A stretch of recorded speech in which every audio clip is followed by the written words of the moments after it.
kepada semua yang mengikuti dalam Facebook Live. Untuk makluman semua, matlamat sesi pada tengah hari ini adalah yang pertama untuk memberi perkongsian tentang pengalaman sebenarnya tentang proses kepulihan. Dan yang kedua juga kita harap melalui perkongsian ini saudara-saudari dapat ambil sebagai panduan terutama dalam untuk mengekalkan kepulihan. Dan kita juga harap supaya perkongsian kita ini dapat menjadi satu motivasi, galakan ataupun harapan kepada mereka yang dia mendengar supaya juga dapat mengekalkan dalam proses kepulihan yang banyak cabaran. Dan kita juga bertujuan untuk menerangkan sedikit sebanyak tentang perkhidmatan-perkhidmatan yang dijalankan oleh Persatuan Pengasih. So kita akan berbahagi kepada dua sesi. Pertama, saya akan beri sedikit penjelasan diikuti dengan perkongsian oleh 3 panel kita, dan seterusnya kita juga akan buka kepada soalan melalui Facebook, dan seterusnya juga sesi persingan yang kedua akan Zali, welcome. Assalamualaikum. Waalaikumsalam. Lambat sikit. You look good. Alhamdulillah. Bawa sesi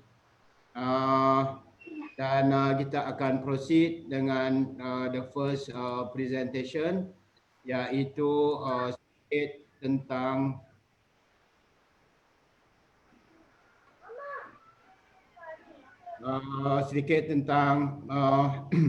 senario dadah masa kini. Sebagaimana yang kita lihat, walaupun dalam keadaan lockdown, ini statistik pada 109 tahun lepas. Ya. Dan Nak buat nama. keseluruhan ada purata ada 200,000 orang. Dan kita tengok juga kalau kita lihat tangkapan-tangkapan dadah begitu besar. Kita pun kadang-kadang takut tengok dengan bekalan dadah yang begitu banyak. Dan kita juga lihat bahawa daripada bekalan-bekalan yang begitu banyak, sudah tentu ramai juga penagih yang aktif.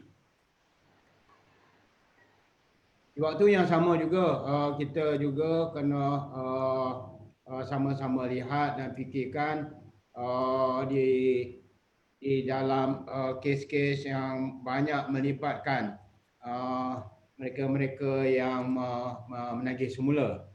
Dan di waktu yang sama juga kita menghadapi berbagai cabaran, terutama dalam lockdown ni. Kita tahu ramai penagih yang terkurung, ramai penagih yang sama ada dia suka atau tidak, dia terpaksa berhenti duduk di rumah dan sebagainya. Dan dalam keadaan yang ada ini juga kita menghadapi berbagai ujian dan juga cabaran. Dan seterusnya kita lihat bahawa sungguh pun masalah penagihan dadah ini telah diisytihar sejak 38 tahun yang dulu, 1983. Namun jumlah penagih masih berterusan, malahan kian meningkat. Dan lain yang membimbangkan lagi adalah umur ataupun usia penagih kini semakin muda. Dan di waktu yang sama juga kita tahu bahawa kebanyakan masyarakat tidak ambil kisah, tidak ambil peduli tentang isu dan masalah penagihan dadah, sampai perkara ini terkena kepada keluarga sendiri. Dan kita juga tahu bahawa pendekatan di negara kita masih seperti 83, iaitu Dadah masih diletak bawah keselamatan negara. Bawah ke isu keselamatan, bukan isu public health.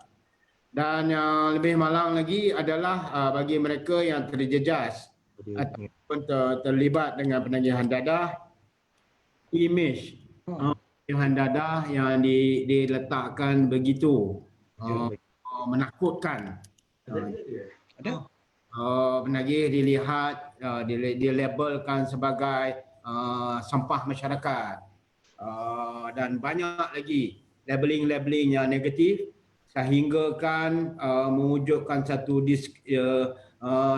stigma kepada bekas-bekas pengguna. Di waktu yang sama juga kita juga lihat bahawa bagi bekas-bekas penagih agak kadang-kadang oleh kerana rekod yang ada pada mereka agak sukar untuk mereka mendapat peluang-peluang pekerjaan, perniagaan dan sebagainya. Malahan kita hadapi juga beberapa kita punya klien, kita punya anak buah yang bila nak berkahwin, orang dapat tahu dia bekas penagih dan sebagainya, masuk meminang pun sampai kena tolak. Dan ini adalah isu-isu sosial yang berkait rapat dengan ekonomi, dan di waktu yang sama juga program-program yang dijalankan agak kurang dari segi perkhidmatan aftercare, dan khususnya dalam membimbing untuk membina penghidupan baru. Kita juga sebagai NGO buat kerja, kita kena struggle lebih. Satu, kita kena cari dana sendiri, dan apa dana yang dapat, barulah kita dapat memberi perkhidmatan. Dan masih saya rasa bekas-bekas penagih hari ini telah mula boleh diterima. Namun terdapat juga yang masih belum dapat mengatasi stigma. Sedikit tentang Persatuan Pengasih, kita bermula pada tahun 1989 yang sebenarnya. Waktu tu saya, Yunus, Kipol, Arwah Adam dan beberapa orang bekas penagih lagi, kita kumpul atas kesedaran untuk membuat sesuatu. Dan kita memegang kepada falsafah bahawa Allah tak akan mengubah nasib sesuatu kaum hinggalah kaum itu dapat mengubah nasibnya sendiri. Dan perkhidmatan yang pengasih sediakan, yang pertama adalah rawatan dan pemulihan, di mana kita mengamalkan modaliti therapeutic community, dan seterusnya kita menjalankan aktiviti-aktiviti penjagaan lanjutan ataupun aftercare. Kita juga membuat aktiviti dan program pencegahan. Kita menjalankan latihan di peringkat tempatan dan juga peringkat antarabangsa. Di waktu yang sama juga kita sering dipanggil untuk konsultasi ataupun untuk rujukan. Dan kerjasama kita juga kita perluaskan sehingga ke peringkat antarabangsa. Kini kita sedang meluaskan lagi perkhidmatan dan mempelopori dalam bidang social enterprise. Sebab kita lihat buat kerja perkhidmatan ini tanpa ada sokongan dana yang tetap, kita setiap kali nak buat program kena cari duit. Habis program kena cari duit lagi dan sebagainya. Dan ini salah sebahagian daripada rakan strategik pengasih. Kita juga adalah ahli beberapa badan antarabangsa, United Nations, Colombo Plan, dan banyak lagi agensi-agensi kerajaan yang kita sering buat kerjasama, dan beberapa universiti tempatan termasuk MMU, USIM. Kita juga pernah buat kerjasama dengan UPSI dan banyak lagi. dan juga syarikat-syarikat GLC termasuk Petronas, Khazanah dan berbagai-bagai lagi. So, topik petang ini adalah kepulihan satu perjalanan. Dan perkongsian ini saya rasa you tak dapat kat tempat mana-mana, tempat-tempat lain. Sebab perkongsian ini kalau kita campurkan dengan 3 lagi panel, di sini ada more than 100 years of experience. And these are really based on real experience. So, Japa, boleh dengar? Japa. Relax, dia tunjuk kaki. Ya, Boh. Tunggu, terbalik kan handphone tu. Tekan. So tak apa, kita lihat ya. Apa yang akan dikongsikan adalah bagi saya pengalaman saya sendiri melalui kepulihan serta melalui perkhidmatan yang dijalankan. So di peringkat permulaan melalui rehab, I don't want to touch so much on that sebab pengalaman saya dalam rehab agak mengerikan. Kalau nak cerita, nanti ada orang tak suka dengar. Saya masuk rehab pusat serenti. Tough and rugged. Tough and rugged punya. So tak apa. Apa yang saya nak cerita ialah apabila keluar daripada rehab. Masa di dalam rehab, banyak benda yang dapat belajar.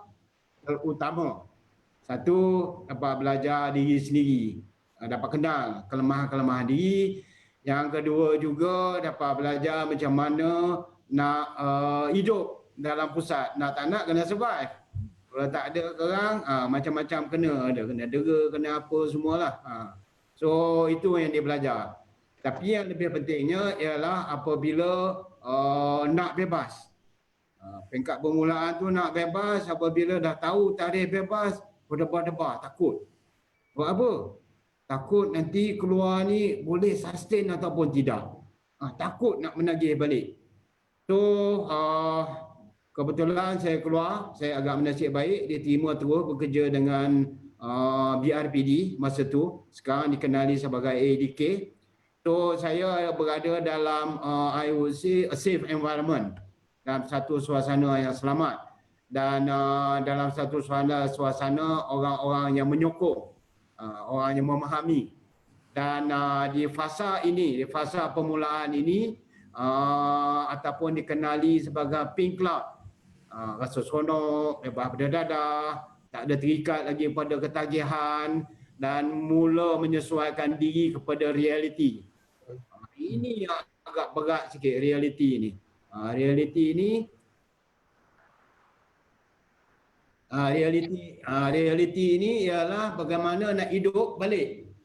Tapi alhamdulillah saya sentiasa menyibukkan diri dan menjalankan perkara-perkara yang produktif dan sama ada suka atau tidak terpaksa cope ataupun menyesuaikan diri dengan isu-isu yang belum selesai sebelum ini, terpaksa menghadapi khususnya keluarga terdekat yang dulu ada pinjam duit tak bayar lagi, yang dulu dah tipu dia tapi kena hadapi, yang dulu macam-macam nak buat pada dia, suka tak suka kena hadapi, dan beberapa isu-isu baru pula timbul.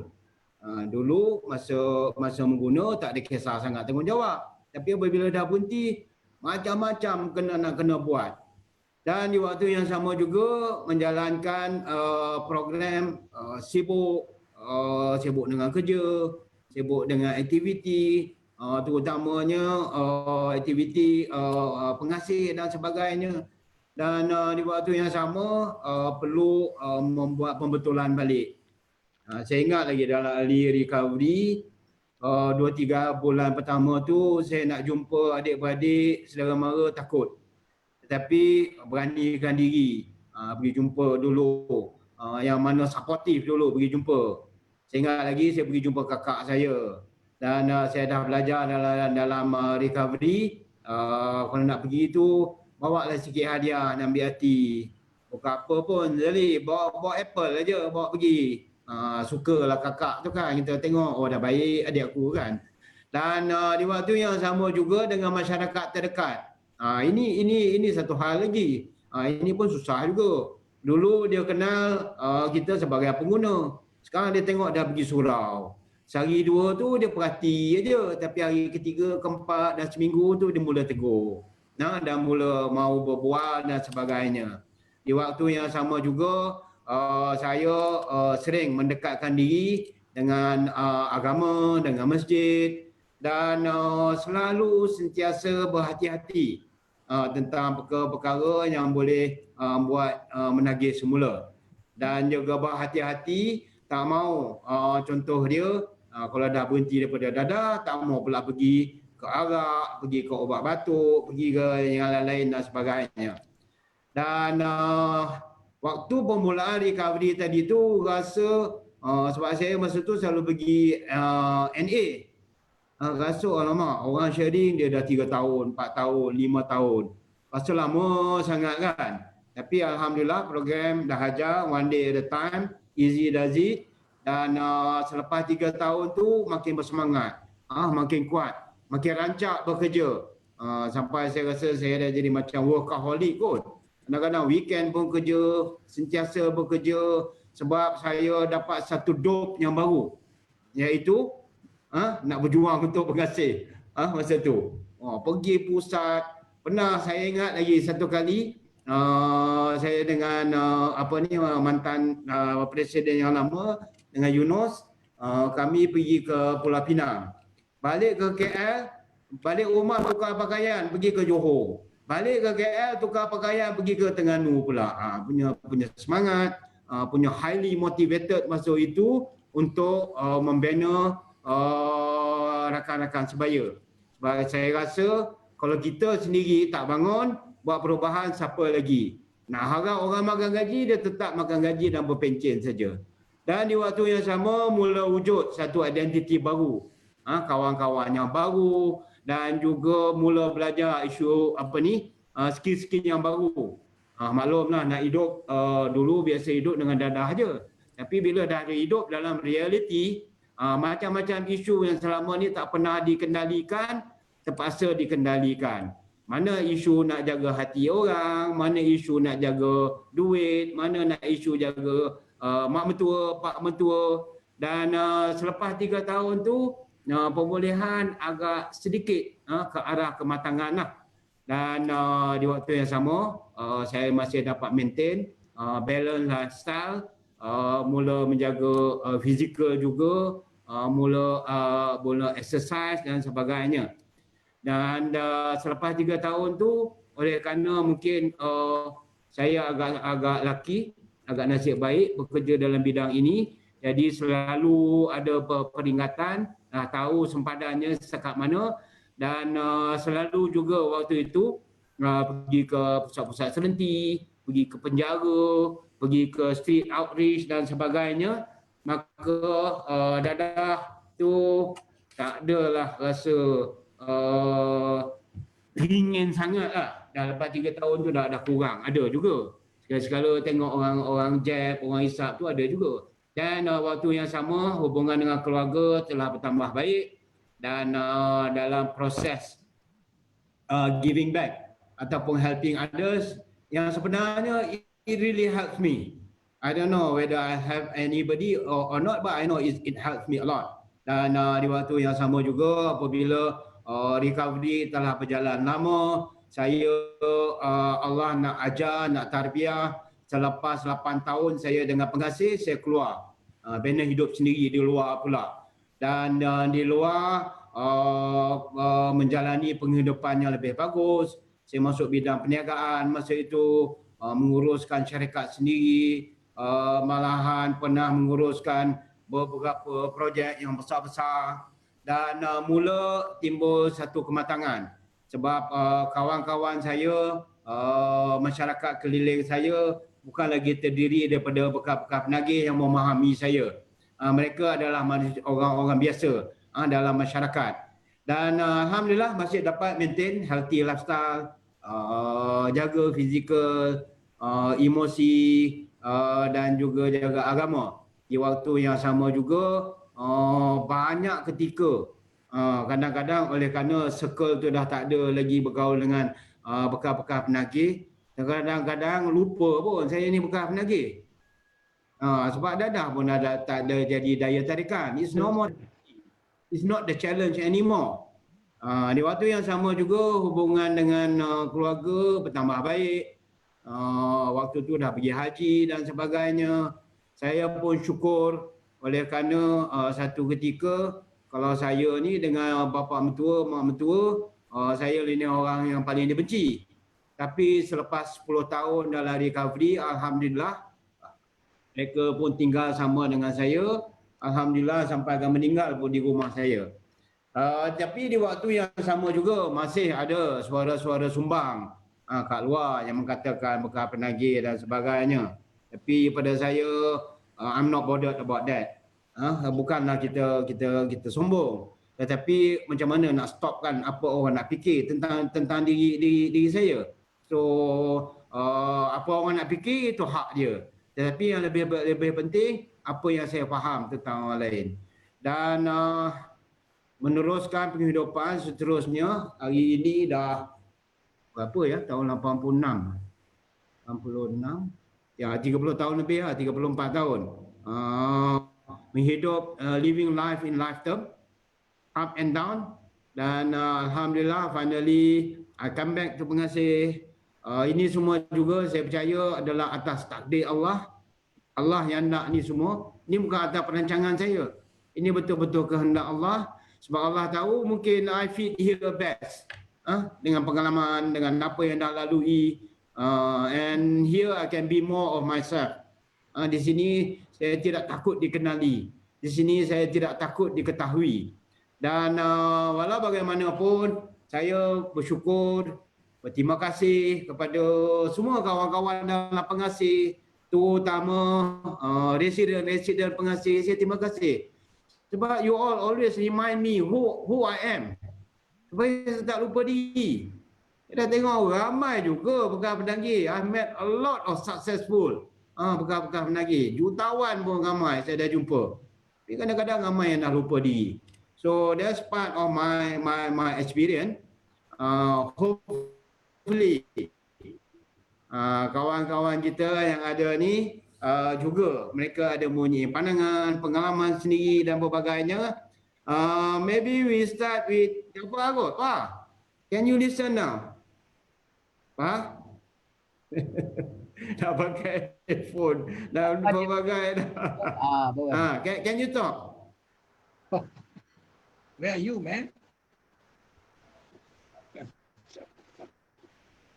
Alright. Apa mute. Okay, now. Okay. Dengar. Apa mute. Apa technical issue? Dengar. Apa ni apa dia mute tu? Dia mute lah. Okay, I think saya cadangkan sementara ada orang teknikal kita akan bantu Jaafar. Hopefully Zali dulu lah kau ni. Tak boleh dengar Jaafar. Dengan headphone dengan apa dah. Kita bagi laluan dekat Tuan Haji Roslan dulu. Brother saya.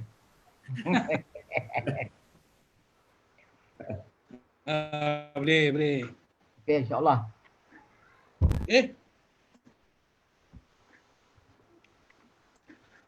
Salam.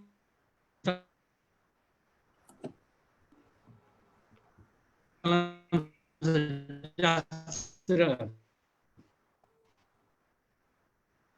Ini ada connection problem Jerusalem. Saya Jerusalem Yahya. Ini ada recovery lebih kurang dah 25 tahun dah recovery. Dah mak. Al-Fatihah.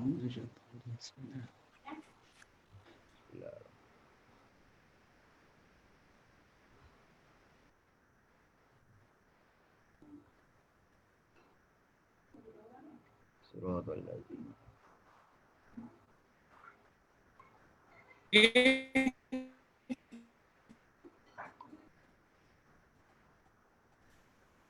connection not so good, Haji Ruslan.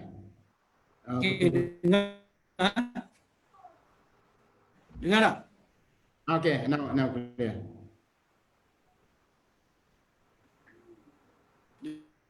Dengar tak? Hello, Ruslan? Yeah, continue talking. Yeah. For me, untuk saya, kepulihan ni adalah kita kembali kepada keadaan normal. Keadaan normal dia dari segi kesihatan, dari segi pemikiran kita, dan dari segi kekuatan diri. Kekuatan diri ni dari segi mental, fizikal, kerohanian, spiritual.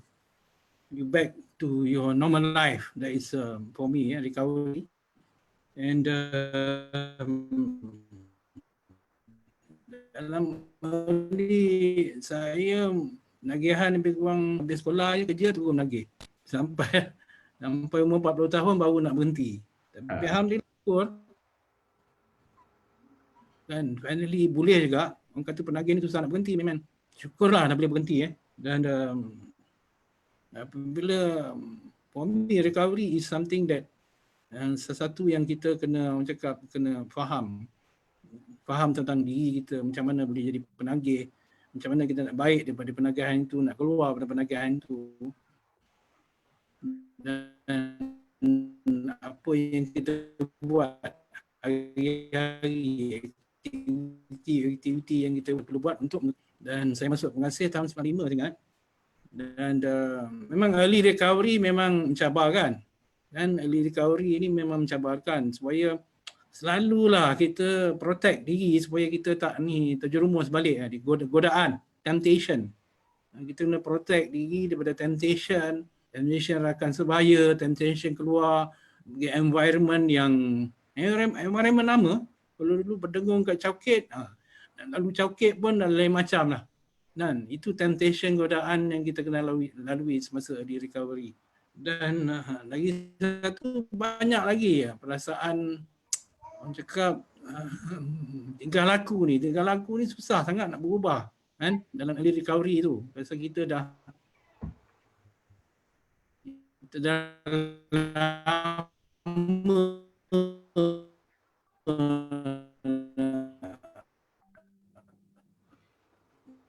dah macam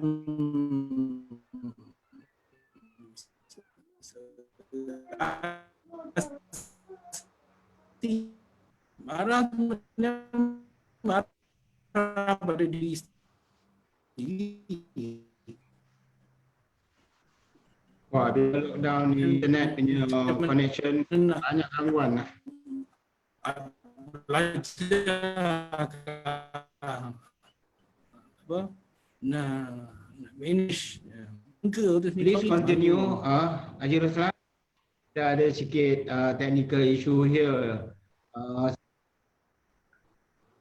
Saya rasa basically because of internet punya connection ni. Betul-betul. Dan kita rasa early recovery tu kita rasa malu dengan macam ni adik-beradik kita sendiri dan saya abang yang sulung role model dalam family. Jadi disebabkan oleh saya sendiri dan tengok apa dan berantak keluarga semua. Dan kita rasa bersalah. Kita bawa bebanan rasa bersalah tu bertahun-tahun. Dan ini dalam early recovery kita masih bawa. Macam mana saya sendiri nak reconnect diri saya balik kepada keluarga. Bukan adik-beradik 12 orang bukan semua suka kita ni. Bukan semua. Tak semua akan suka kita. Jadi kita kena jangan jeopardize atau jangan orang cakap kita rosakkan kepulihan kita semata-mata kita nak ada rasa ego, tak nak balik pada keluarga. Jadi kena belajar rendah diri lah. Jadi maknanya terpaksa lalui, halangan tu terpaksa kita lalui dalam early recovery tu. Dan itu penting pasal reconnection pada keluarga tu penting. Sebab apa? Saya nampak bahawa kita dah datang pada keluarga, kita kena kembali pada keluarga. Dan syukur alhamdulillah recovery my stage of recovery ni lebih kurang 8 tahun dan sampai ke tahap kepercayaan keluarga tu memang dah tak boleh bertikai kan lah. Sebab apa, dia nampak perubahan yang berlaku pada diri sendiri kan. Dan pada masa itu saya memang buat keputusan tak mau lagi dah. Bukan dadah tu nak berhenti senang je berhenti dadah, tapi untuk maintain recovery tu memang bukan senang, memang susah kan. Kita start dengan kosong, apa pun tak ada. Ingat dulu masa datang kerja berjalan kaki, naik bas kan, memang susah kan. Rumah pun tak ada, kenderaan pun tak ada nak early recovery. This is kena banyak sabar dalam recovery kan. Kena banyak usaha dan kena ada belief, keyakinan bahawa yakin I can do it.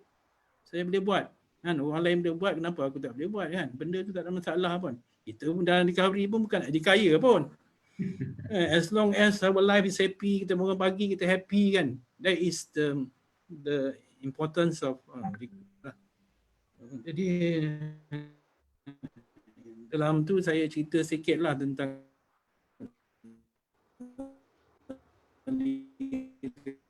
recovery yang saya hadapi. Terima kasih. Okay.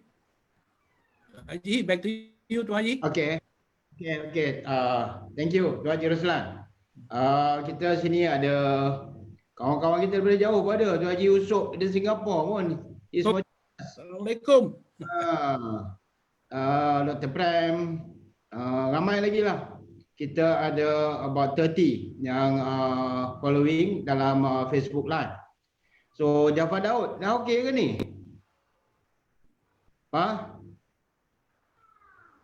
I think okay, just to save while Jafar berbetulkan dia punya technical issue.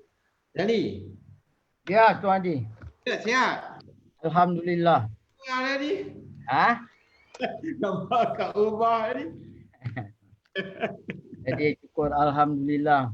Sebelum Assalamualaikum warahmatullahi wabarakatuh.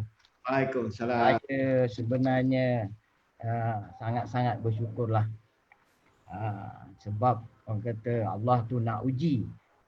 Awal-awal isu pandemik ni kan betul-betul dekat kita punya fasiliti di Keduang Kasih Melaka. Jadi saya rasa semua pun sedia maklum memang fasiliti kita ni terbuka. Dan juga sebelum tu boleh je sikit je sebelum ni. Please, orang nak dengar ni. Okey. Jadi memang terbuka sebab budak-budak kita pun dia banyak program integration dengan society, pergi buat kerja kan. So kita pula waktu dah lama dalam bulan 11, bulan 10 macam tu kita dah start dan orang taman di sebelah pun dah mengalu-alukan supaya mengimarahkan surau yang berada di situ. Jadi ibarat surau tu macam surau kita sendirilah. Jadi nak dijadikan cerita Allah nak takdirkan tu. Kita ni dah jadi macam close contact. Jadi satu hari sebelum masa PKP dah di-announce tu, saya memang adalah dalam hati ni belly flip lah rasa. Alamak, macam mana ni kan. Sebab kita tahu kita close contact. 28 hari bulan, saya ingat lagi waktu tu tarikh seorang doktor lah daripada KKM. Dia telefon, dia kata, Cik Razali, awak selaku apa yang menjalankan program sana? Ya, saya kata. So macam inilah kata. Oleh kerana budak-budak awak semua close contact. Awak duduk mana? Saya duduk luar. Saya from 18, saya tak datang lagi dah facility. Begitu juga dengan mana kaki tangan saya yang 4 orang lagi yang duduk luar. Saya dah orang kata cutikan mereka. Tak payah datang kerja. Jadi bila dia telefon, dia kata tindakan dia nak ambil semua sekali. The whole facility dia nak hantar pergi kuarantin. Saya panik lah waktu tu. Panik. Sebab saya kata alamak. Kalau semua ambil, apa jadi fasiliti ni besok kalau balik besok kosong nanti. Tak ada orang nanti. Bukan tak ada orang, tak ada barang langsung. Apa pun tak ada nanti. Maklum nak tinggal. So saya minta doktor tangguhkan sikit. Okey, dia kata besok pukul 2.30 dia akan datang ambil. Jadi saya pun tengah fikir apa saya nak bikin kan.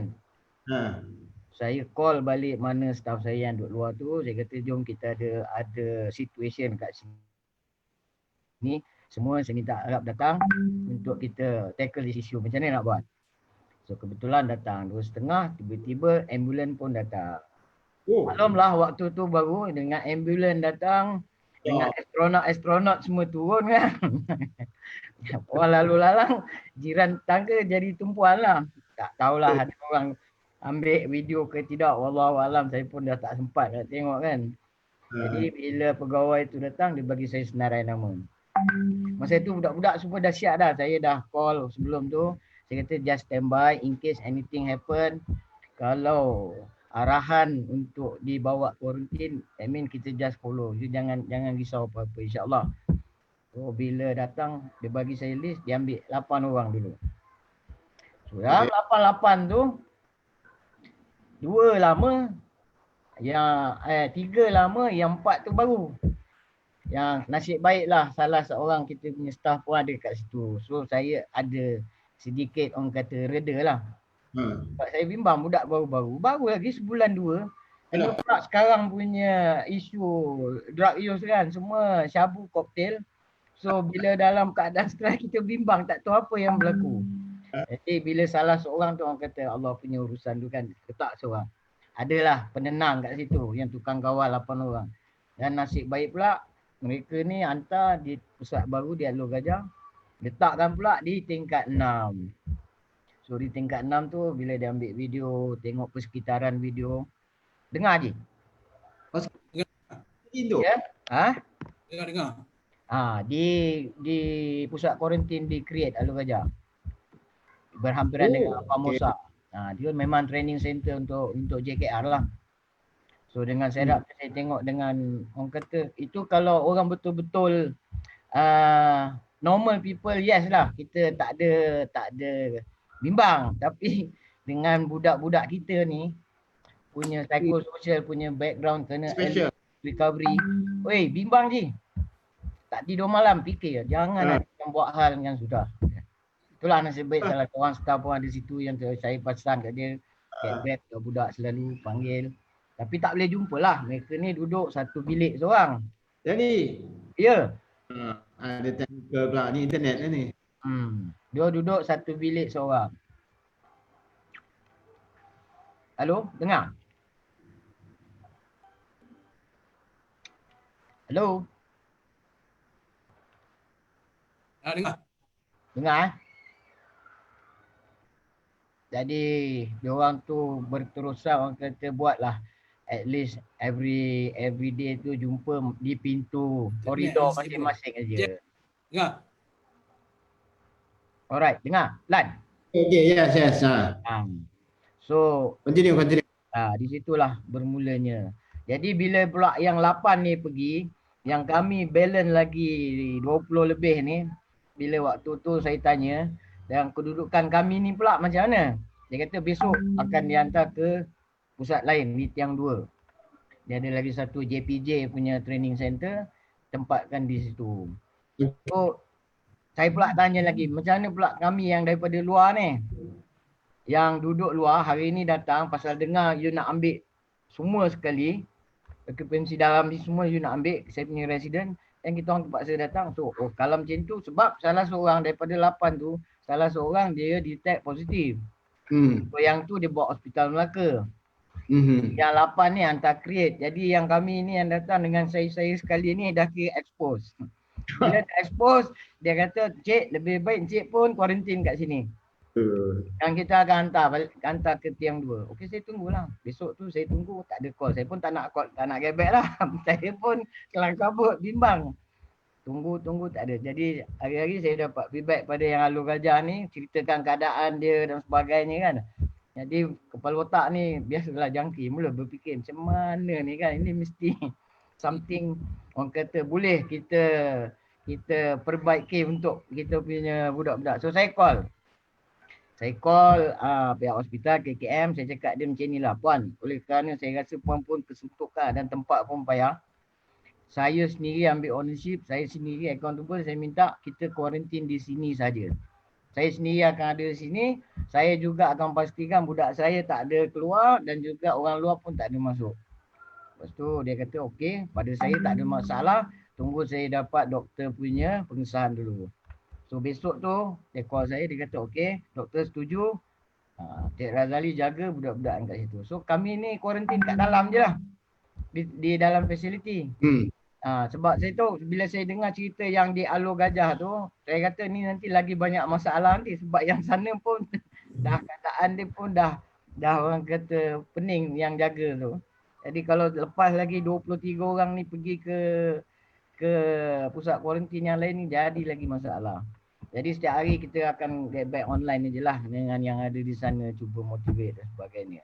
Yang bawa pergi ke Alor Gajah, ke hospital besar yang dikatakan positif tu, 4 hari lepas dah disahkan negatif, doktor call saya, dia kata dah boleh discharge, ambil, so saya sendiri pergi ambil, bawa balik, settle lah sekarang dia kuarantin, dalam kuarantin lah maksudnya.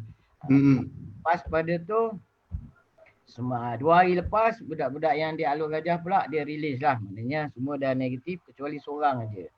Seorang ni pun, kita pun macam mana nak cakap, simpati juga ni sebab dia budak training, budak student, dia buat internship, sepatutnya balik 31 hari bulan, bila 18 kena kuarantin jadi tak lepas lah balik.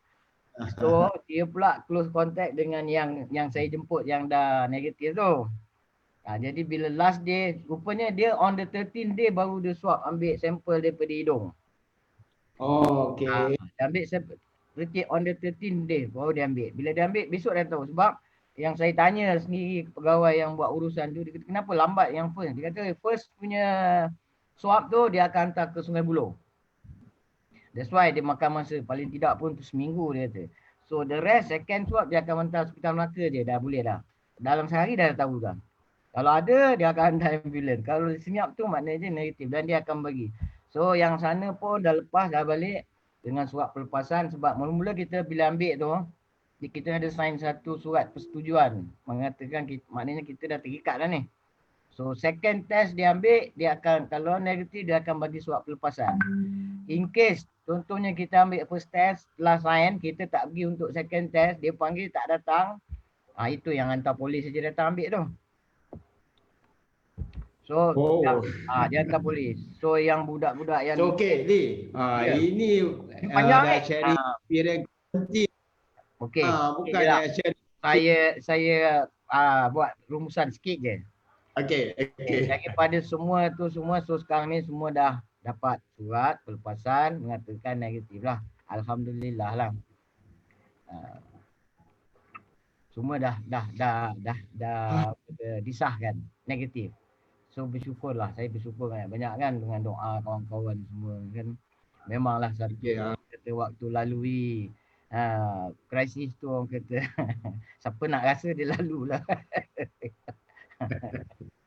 Ini lagi teruk pada Rika. Kita biasa duduk lokap, duduk apa kan lain-lain, walaupun senak fikir pun tapi dia punya happy tu. Ini tak, kita tak tahu.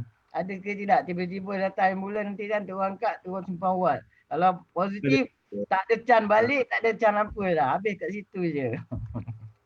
So itu je lah lebih kurang, so syukur Allah. Ini bukan positif.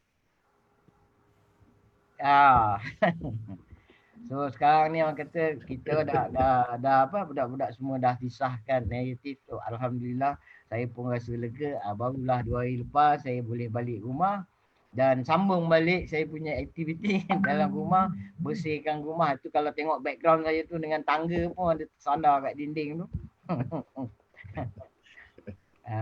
Jadi saya rasa sampai situ dulu Tu Haji, saya serahkan balik. Terima kasih. Recovery. Ini Razali punya sharing, perkongsian. Ini recovery from COVID-nya quarantine dah jadinya. Tapi ini satu pengalaman yang luar biasa lah. Especially dah dalam recovery. Quarantine. COVID pula lagi kan. So alhamdulillah ni soalan Jaafar masih belum clear lagi. Jaafar? Apa kita ada, kita tak ada. So I think we go back to our sharing presentation. Next will be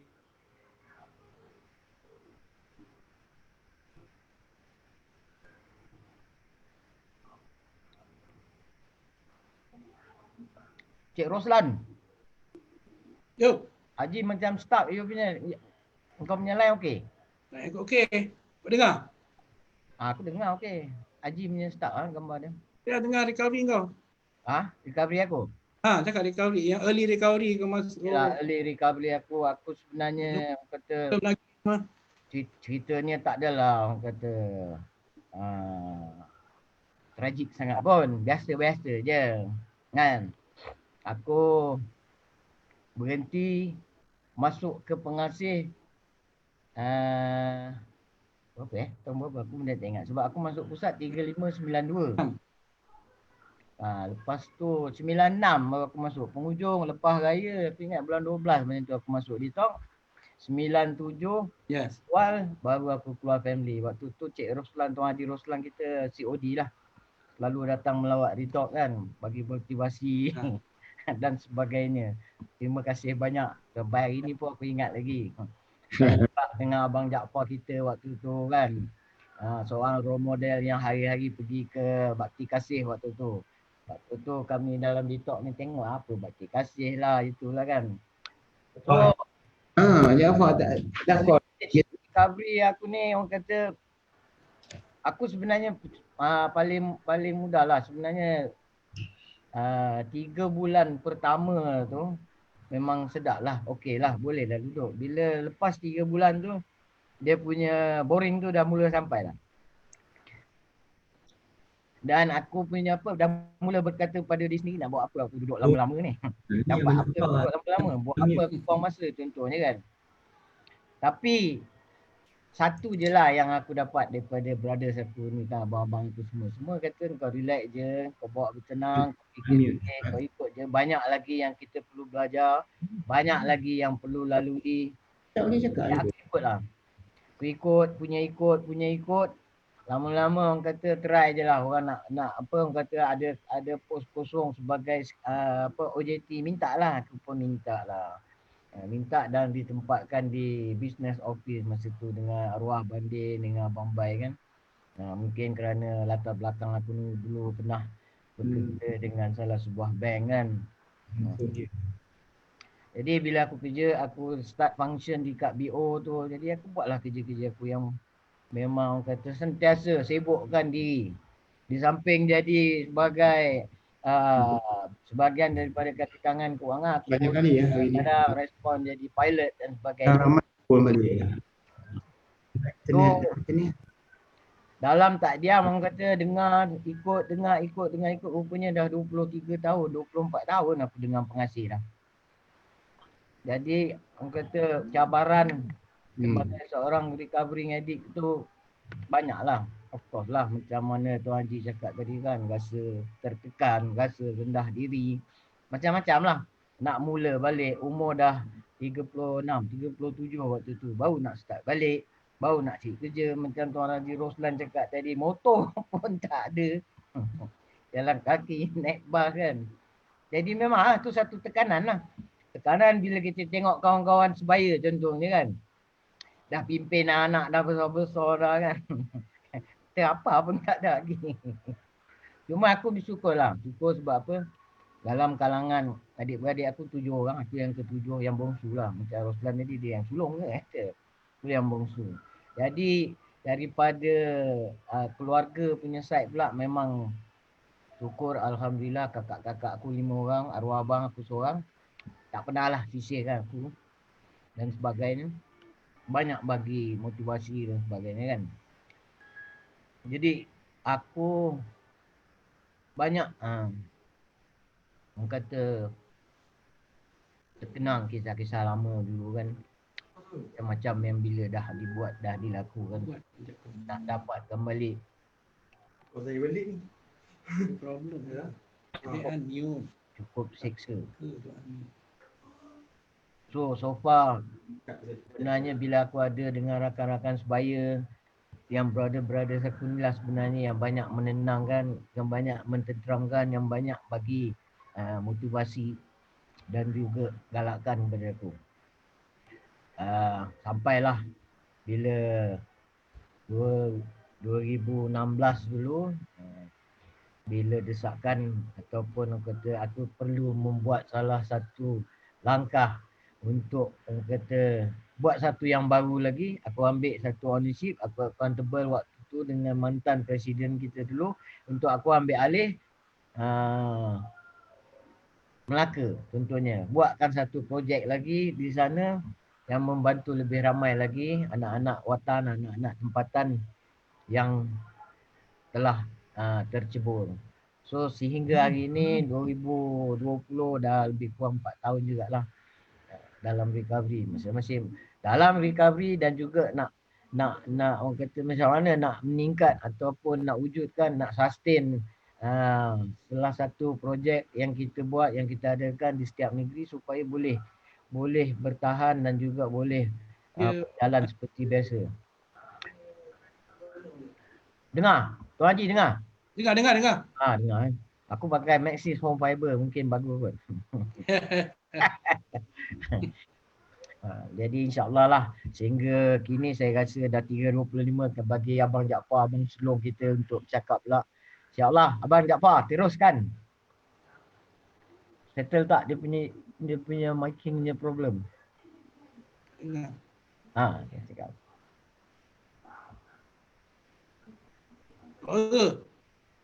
Suara, tak dengar suara. Lan, kau kat mana Lan? Kat RP RP. Oh, RP. Boleh pula lepas Haji kat atas, kau kat bawah. Ini dia, Jaafar. Suara orang lain ada dengar. Tak payah pakai headphone kot. Suara Katie dengar.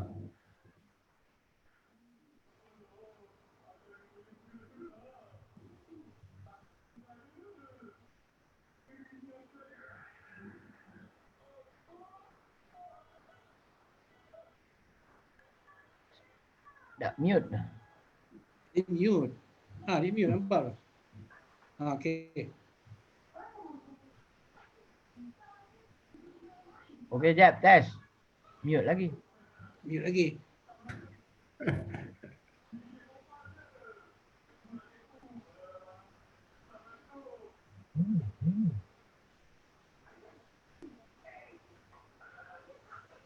Can't hear you.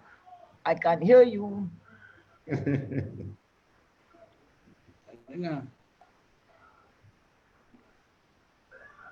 Mana unmute dia? Ya, try tukar phone lain lah. Dia telefon game tu. Canggih pun dia. Ya. Oh. 3,000 weh. 3,000. 3,000 punya phone macam ni. Kayaknya orang lama.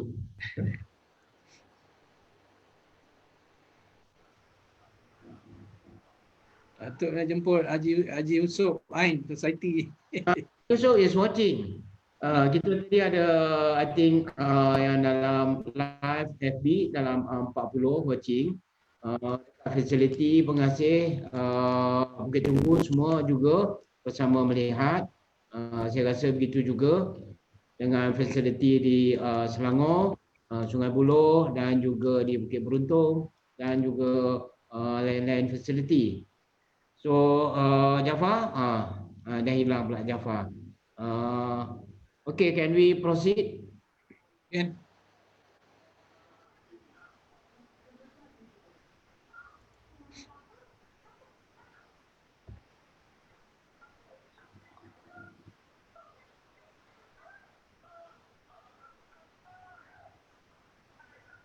Okay, kalau kita tengok tadi ya,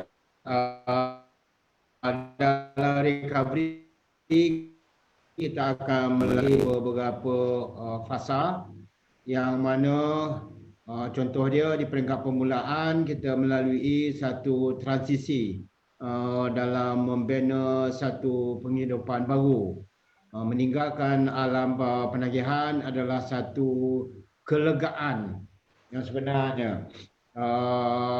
Namun untuk menghadapi satu penghidupan baru dalam transition tadi itu bergantung banyak tentang apa bekalan yang kita bawa. Contoh dia, di sinilah peranan rawatan dan pemulihan, dan di sinilah peranan aftercare amat-amat penting. Sebab di sinilah akan bermulanya menghadapi the truth, the reality of life. Facing life in lifetime is not easy. That's why a lot of people feel they relapse, go back to drug is much easier. Because those are familiar territory. Itu mengguna dadah adalah kebiasaan satu orang penagih. Untuk nak hidup tanpa dadah adalah satu yang perkara yang baru dan kita tak biasa dengan perkara itu. Dan seterusnya dah melalui recovery, dah dapat masa untuk berfikir, dah dapat masa untuk mencermin balik pada diri sendiri, akan masuk pula ke satu tahap stabilisasi ataupun stabilization, di mana dia dalam tahap ini secara fizikal dah sihat, dah segar. Kalau kita tengok kalau dalam facility RP ataupun facility mana-mana rehab pun masuk kering je. Tapi dah lepas 3 bulan, 6 bulan dah naik 20 kilo, 30 kilo. Sampai banyak pula yang jadi overweight, dan ada yang juga dah masuk ke tahap obes. Fizikal dah sihat, selera dah ada balik, dan mental juga telah mula waras, dah boleh berfikir dengan baik, dapat kendali emosi dan sebagainya. Dan seterusnya dah mula terpaksa menghadapi penghidupan sebenar di luar. Ini di sini yang very critical, di mana terpaksa hadapi betul-betul punya penghidupan, reality of life. Kena ada perubahan, di mana kalau dalam rehab everything structured, ada orang jaga dalam safe environment dan sebagainya, tetapi apabila di luar environment is up to you to select whether the environment safe or not. Dan di sini juga akan develop strength, yang mana dia akan menentukan sama ada you can sustain your recovery or you might go back to drug. Dan then after, I would say after 3 is much more stable, tetapi you are still prone to relapse. Sebab relapse addiction ni sebagaimana yang kita tahu is a disease that is relapsing. It's a relapsing disease. Sungguh pun dah lama berhenti, it's still in your mind, it's still in your brain. Sebab otak kita ni pula satu tak boleh nak di-format, tak boleh nak kita delete memory yang lama dan sebagainya. Dan seterusnya masuk ke recovery tahapnya lebih lama, lebih pada 10 tahun. Dan selalunya recovery di tahap ini agak lebih mudah. Dia dah jadi auto saja dah. Kadang-kadang kebanyakannya dah tak fikir pun tentang recovery.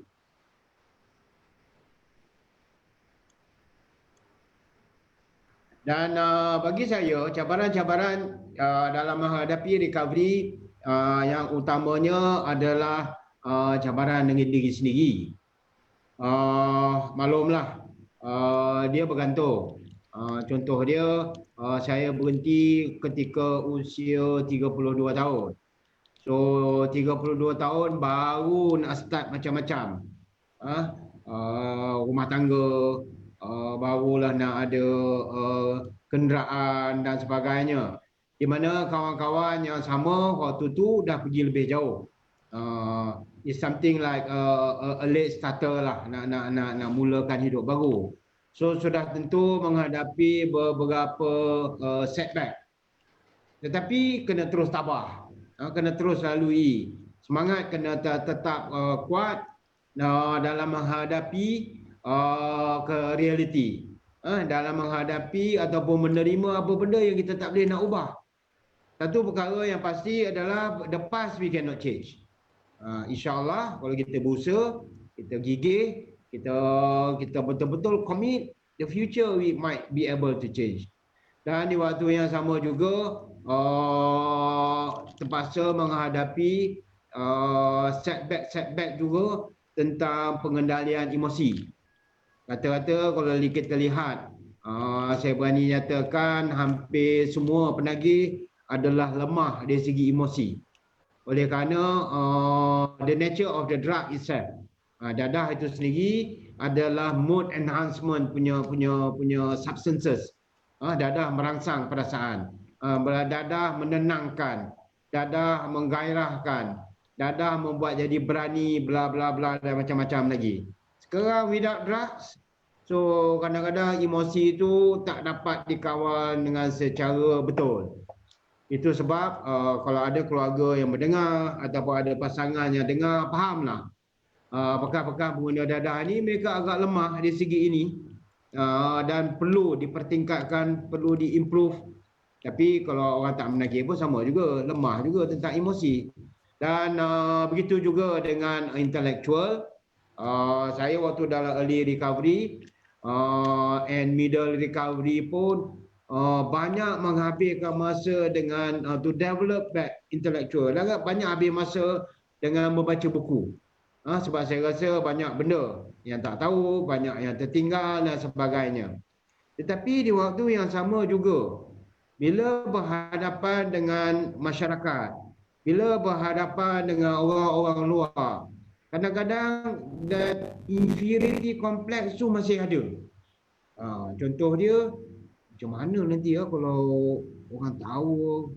Sebab saya dah keluar daripada situasi di mana dalam suasana bukan lagi dalam suasana rehab ataupun suasana di mana orang-orang keliling itu memahami. Ini bukan lagi orang faham, tapi bagi masyarakat biasa dia tak perlu nak faham pun. So kadang-kadang ada sedikit rasa that inferiority complex, takut dikenali dan sebagainya. Dan di waktu yang sama juga kena melakukan beberapa pengubahsuaian, adaptasi dalam mengendali apa yang telah dicapai, or in handling the new found success or wealth. Dulu tak ada kereta, dah mula ada kereta. Dulu sebelum ni tak ada rumah, dah mula ada rumah, dan ada kedudukan sikit di dalam masyarakat pun. Sampaikan orang lantik, duduk dalam PIBG dan sebagainya, dan mula dihormati dan sebagainya. So this need to be handled. Benda-benda ni semua kena diurus, ditadbir dengan tenang dan sebagainya. Di waktu yang sama juga saya syukur oleh kerana masih sentiasa berhubung dengan kawan-kawan yang dalam recovery. My first 10 years of recovery, I would say my first 15 years kot, saya masih ada berhubung dengan peer yang dalam recovery juga. Walaupun dalam NA, saya sekala masih datang kepada pengasih dan sebagainya. Dan di waktu yang sama juga di situ, saya alhamdulillah, agama merupakan kunci supaya tak lupa diri, supaya tak terperangkap dengan the above syndrome. Ramai saya tengok bekas-bekas dalam recovery, ada kedudukan, ada macam-macam yang dah capai, dah lupa diri, dah mula compromise dalam banyak benda. Mungkin tak guna dadah, tapi perangai kadang-kadang lebih teruk daripada penagih dadah. Jadi penipu, pencuri, macam-macam lah, manipulatif dan sebagainya. So alhamdulillah saya dapat jaga semua perkara tu, dan ini antara panduan-panduan yang saya rasa whoever is in recovery. Di waktu yang sama juga, cabaran dalam recovery adalah hubungan dengan keluarga, dengan masyarakat. Imej yang lama tu tetap ada. Saya dah terima. Saya satu perkara yang saya tak boleh nak padam ialah saya bukan penagih. Tak boleh padam. That's it. Cuma saya hadapi dia, kalau orang tanya, Are you an ex-addict? Yes. So what? So what? There's so many acts out there, macam-macam. Stigma. Stigma up to you. How you want to look at me is your problem, it's not my problem. So Alhamdulillah, dapat hadapi ini semua di waktu yang sama, dapat bergaul dengan baik, integrasi dengan masyarakat, dengan keluarga, dengan komuniti terdekat, dan juga dah mula lupa tentang isu-isu image, macam mana orang nak tengok kita, tak perlu nak bimbang orang nak tengok, orang nak kata ke apa dan sebagainya. Bukan nak bangga pula, tapi tak perlu nak malu. Itu benda yang dah lepas. Bukan nak rasa tak ada rasa bersalah, tapi benda tu dah berlalu. Sebab kalau hidup dalam rasa bersalah pun, nanti ada hang up banyak, ada banyak benda yang akan banyak baggage yang kita dapat nak proceed. Namun demikian, isu-isu kepercayaan, isu-isu keyakinan, dari masa ke semasa apabila ada masalah timbul dan sebagainya, mungkin masih orang ada sanksi. Contoh dia, dalam mengenali NGO ni sendirilah. Bila tengok NGO tu banyak duit, orang dah cakap, wah ini mana duit dia ambilnya ni, ini song gelap duit dan sebagainya. Itu semua adalah isu-isu kepercayaan, isu keyakinan.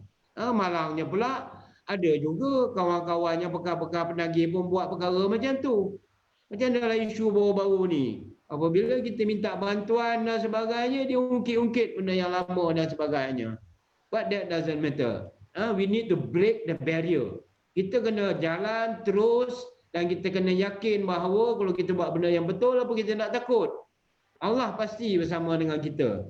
Dan satu perkara yang amat penting bagi saya adalah time. Time heals. And time proof. Waktu akan membuktikannya. Dan kita dah ada bukti. Siapa cakap bukan nak takbir, bukan kata nak takbur, nak cakap besar dan sebagainya. Siapa cakap once an addict forever an addict? Dia siapa? Dia Tuhan ke nak tahu orang tutup forever an addict? No. Allah jadikan setiap manusia, Allah bagikan keupayaan pada setiap manusia, iaitu setiap manusia boleh berubah. So Alhamdulillah, as long as we are on the right track, saya rasa time heals, and the years proven that we are back to normal society. Kita macam manusia biasa, macam orang lain juga, menjalani penghidupan. Satu isu juga yang selalunya didendangkan adalah isu stigma dan diskriminasi. Saya tengok stigma ni lebih kepada atas kelemahan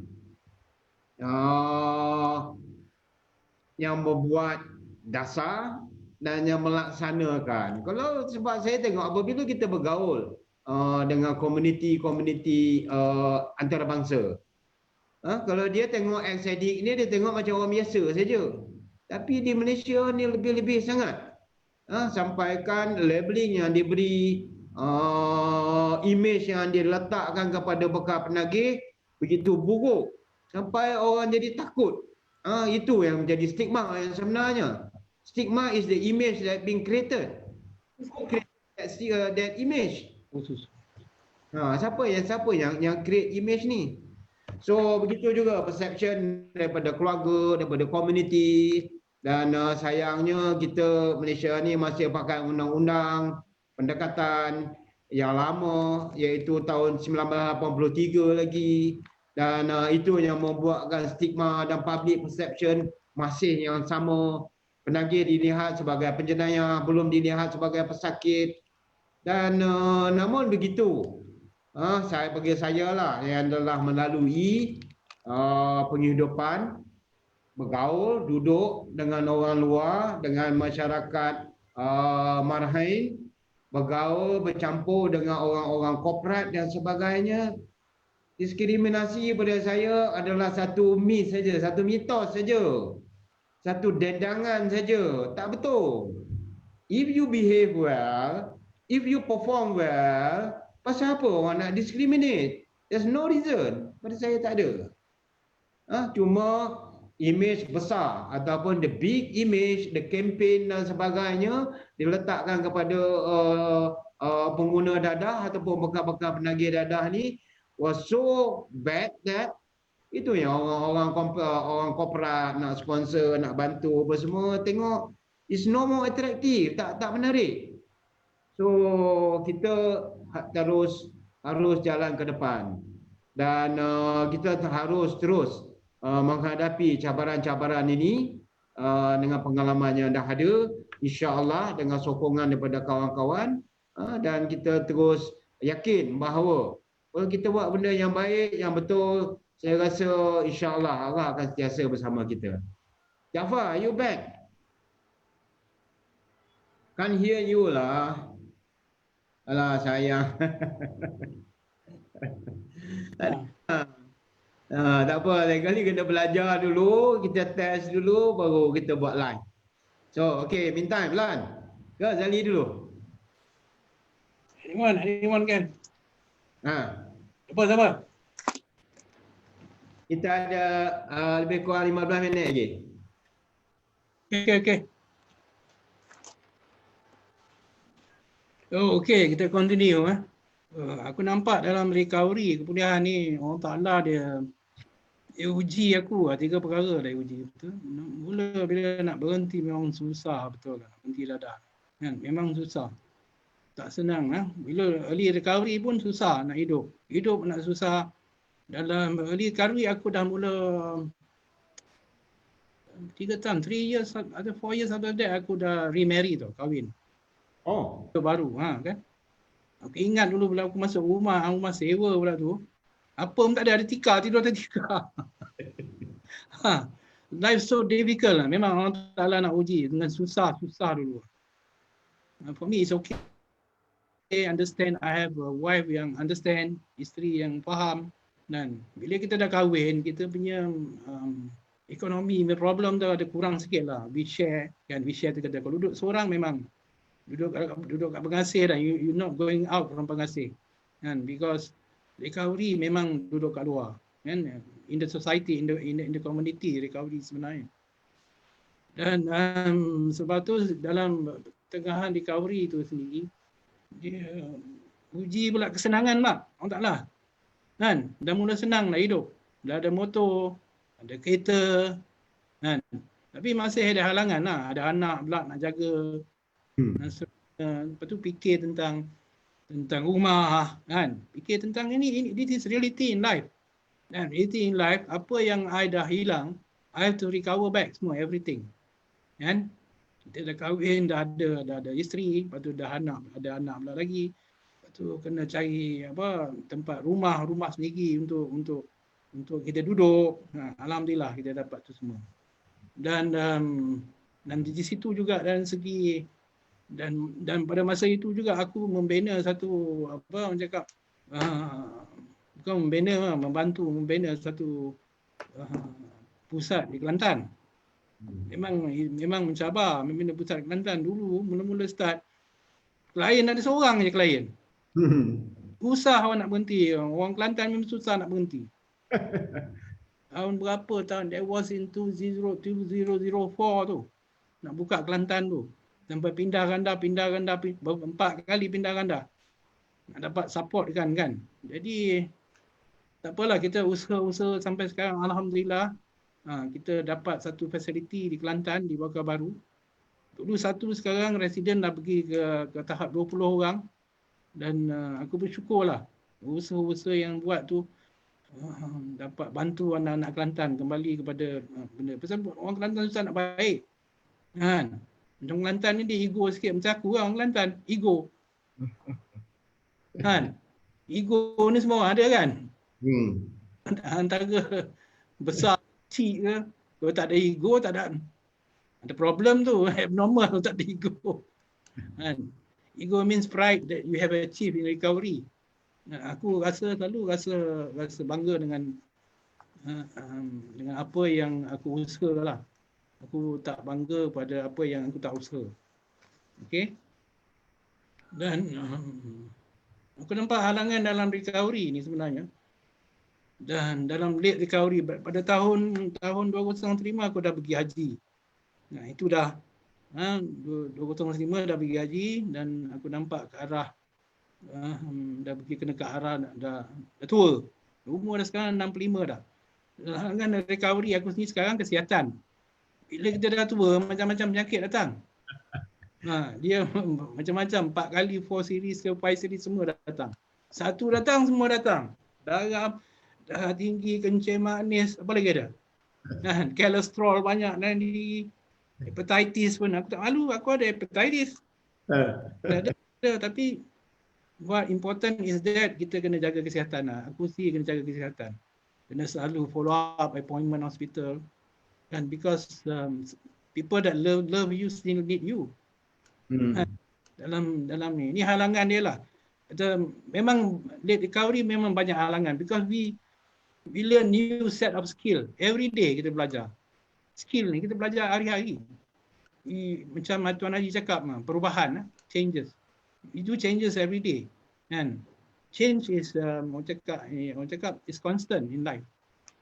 Yang constant in life is change. Kita kena berubah hari-hari. Tapi in recovery tu dia ada ups and down. Dari segi ekonomi, tanggungjawab lagi besar. Dulu anak kecil je, sekarang anak pergi college. Kan? Anak kita pergi college dan kita kena ada tanggungjawab, nak cari duit lebih. Tapi alhamdulillah lah, rezeki tu ada lah. Rezeki tu ada. What I see that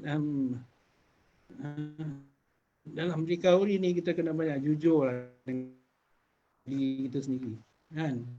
Dan besar tanggungjawab dalam late recovery, banyak besar tanggungjawab pada anak isteri, pada keluarga, pada komuniti, pada tempat kerja dan seterusnya. Dan betul kata Tuan Haji kan, dalam hidup ni kita kena ada goals.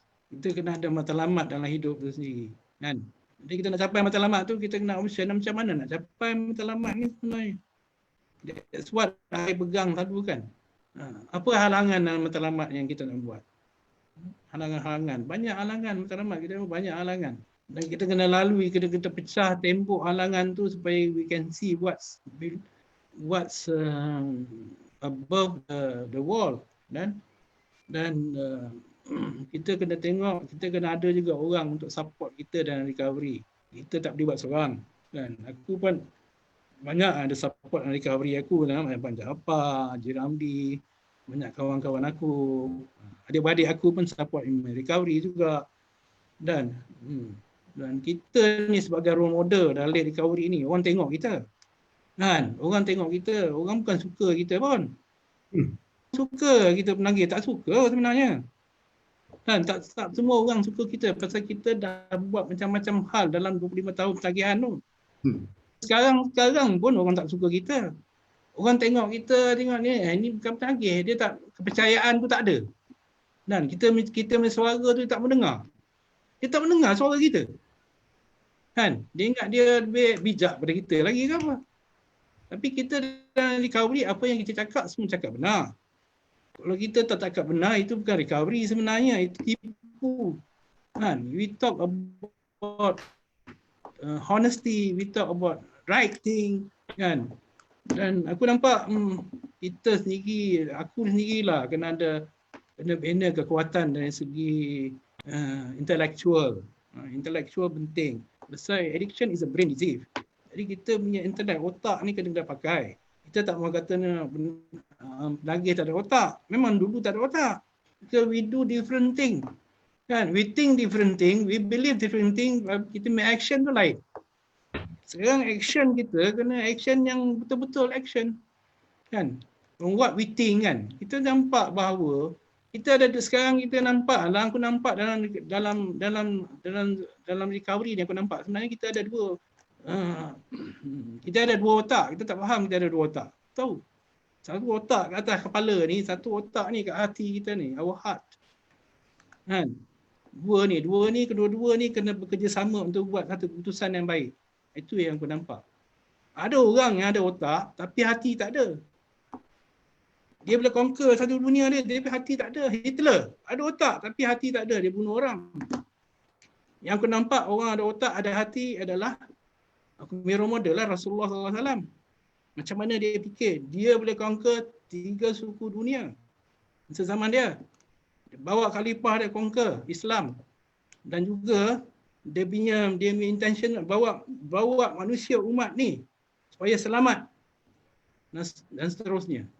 Dia dua-dua hati. Dan kita pun bukan orang yang recovery kena gunakan dua ni. Semua orang kena pakai guna benda ni. Dan aku nampak banyak dalam untuk maintain recovery ni kena banyak memberi lah. We have to give away. Aku dah selama dulu dalam perniagaan semua nak ambil je. Ambil daripada mak aku, ambil daripada adik-beradik aku. Bukan ambil, mencuri lah. Bukan ambil, mencuri. Then you have to start to give away. Give your heart. Kau tak boleh bagi duit, give hati.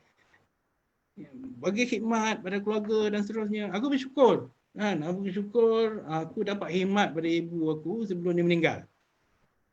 Dapat khidmat pada dia. 8 tahun dapat khidmat pada dia.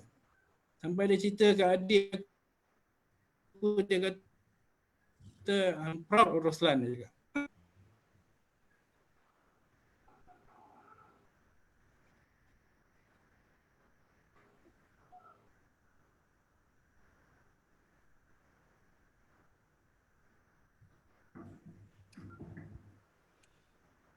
Technical issues.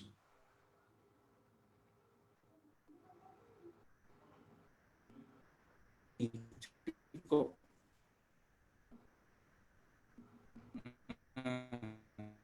Bersyukur dengan apa yang aku ada. Syukur tak dapat pun bersyukurlah, alhamdulillah.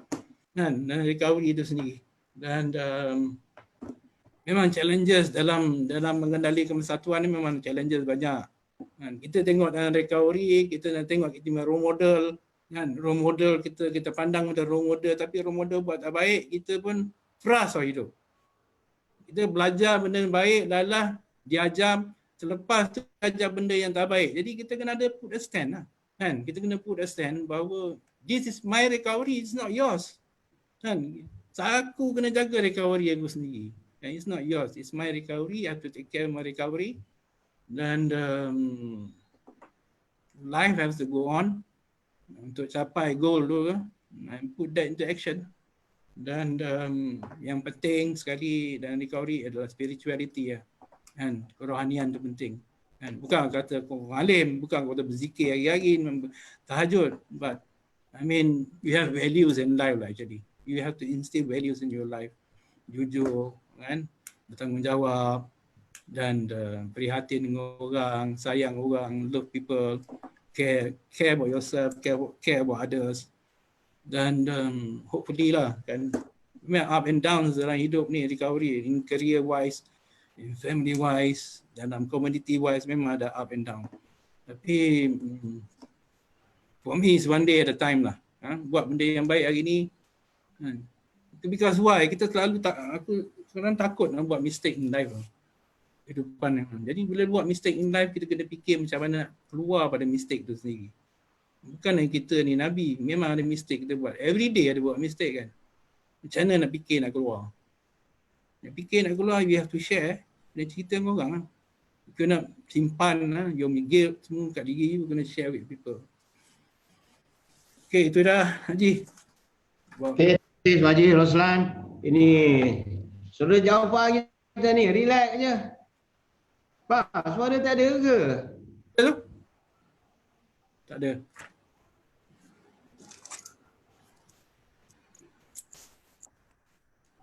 Zali lah. Tulis dia. Nampaknya Jafar ada technical glitch di sini.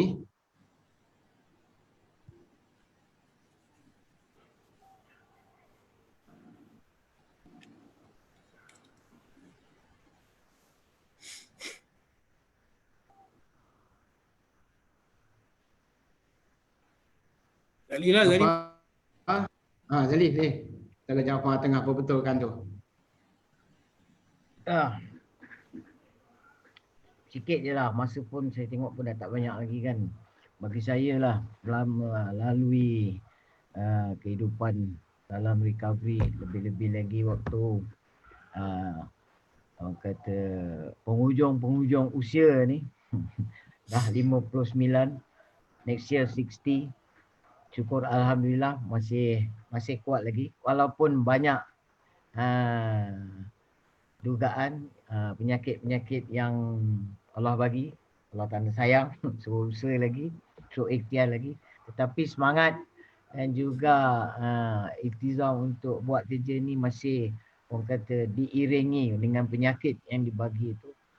Itu yang buatkan kita balance lah, tak adalah macam awal-awal dulu bila disebut tentang sakit ni, mula rasa down kan, susah nak buat kerja. Memanglah kita down sekali-sekali tu ada bila datang macam tu down kan. Tapi dalam masa down tu, waktu tu lah mula berfikir balik, flashback balik, recall balik kan. Mula buat introspek diri, muhasabah balik apa sebenarnya, apa yang perlu dibuat, takkan nak biar macam ni je kan. Waktu tu lah bila fikir pula tanggungjawab yang diberikan, masa itulah semangat tu datang naik. Bila tengok pula kawan-kawan di tempat-tempat lain, di negeri-negeri lain macam mana usaha dia dan juga nampak kejayaan dan juga apa saja aktiviti yang dibuat tu, semangat tu mula datang balik. Jadi bagi saya lah memang sokongan recovery ni bagi saya bukan buat sendiri-sendiri lah, senang cakap. Perlu ada sokong bantu daripada rakan-rakan sebaya yang positif, yang berani. Maksud berani tu berani kalau kita buat silap ni dia tegur. Bukan ada rakan je kan tapi tak berani nak buat apa-apa, tak tegur. Zali kau buat apa ni? Sejak belakangan ni macam ni. Itu yang kita ada rasa terkesan. Baru kita mula boleh orang kata mula buka diri, boleh sharing macam rakan-rakan macam ni lah yang diperlukan dalam kepulihan. Walaupun dah orang kata 24 tahun, dah menghampiri 24 tahun dah ni kan, tapi masih perlukan lagi. Tak ada yang kata dah sampai setakat umur ataupun period 20 years dah boleh lah jalan sendiri. Tak. Pada saya tak, masih lagi saya memerlukan lagi kepada sokongan dan juga daripada kawan-kawan yang sama-sama membantu daripada emosi dan sebagainya. Jadi itu je lah saya boleh share sikit petang ni. Terima kasih Haji. Okay, alhamdulillah. Sayangnya saudara Jaafar kita ada sedikit isu teknikal, tak dapat untuk nak berkongsi bersama. Tunggu pun dia dapat juga masuk tadi. So rakan-rakan di dalam FB Live juga tadi satu ketika seramai lebih kurang 40 orang sampaikan ke teman kita daripada Singapura juga bersama, dan ramai lagi. Saya tengok yang lain-lain terdiri daripada alumni kita dan sebagainya, dan mungkin juga ada yang daripada family. Dan sebelum kita tutup, mungkin kita ada sikit wrap up tentang apa yang telah kita bincangkan, iaitu dalam untuk mengekalkan kepulihan, satu perkara yang penting adalah untuk kita mengubah cara hidup. Ini juga termasuk mengubah sikap dan cara kita berfikir, dan sentiasa mengamalkan nilai-nilai yang bagus pada diri kita dan juga amalan-amalan ataupun tingkah laku kita juga kepada orang lain. Dan kita sentiasa perlu menjaga diri, jaga kesihatan, hidup perlu ada certain disiplin, biasa menjaga kesihatan mental dan emosi kita dan juga orang lain. Dan perlu kita sentiasa stay connected ataupun sentiasa ada berhubungan, khusus terutamanya kepada rakan-rakan yang menyokong, membantu kita, ataupun rakan sebaya yang memahami isu-isu yang kita lalui.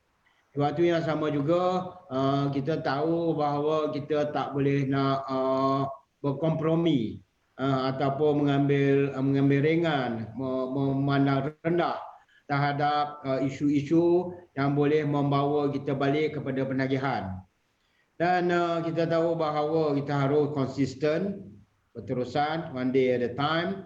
Dan kekuatan sebenarnya adalah kekuatan dalaman, dan melalui kekuatan kerohanian juga, berpegang kepada agama, kita akan sentiasa merendahkan diri, bersyukur, dan insya-Allah akan berterusan dalam membantu yang lain-lain.